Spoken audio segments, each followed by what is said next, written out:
Okay na. Hi, good morning. Ito, naghahanda na kami. Papunta kami ng Boracay. At nandito kami sa Cainta ngayon. Sa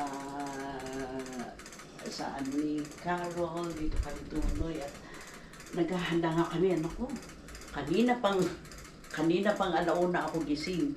At hindi na ako natulog dahil nag-a-adjust pa yata ako. At kukunin ko yung mga tira-tira dito, iiwan na lang namin dahil baka pagbalik namin, hindi rin namin makain ng mga to, kaya iiwan namin dyan sa So ito,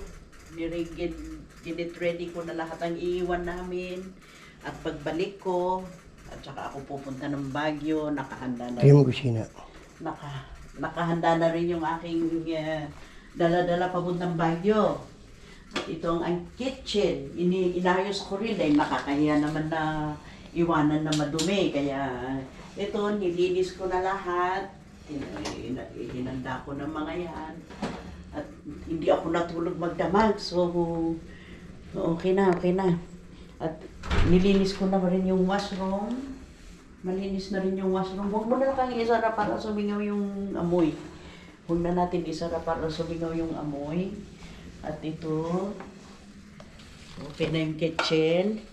Okay na rin yung ref. Tinanggal ko na rin yung mga old pagkain. Inayos ko na rin yung dala-dala ko na papuntang Baguio pagdating ko.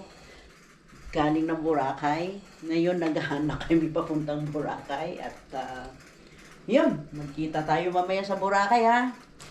Alright. Ito, nakahanda na yung aking dala-dala. Tapos, yung chinelas, hindi ko malaman kung anong isusurot kong sapatos eh. Pero ito na lang para komportable.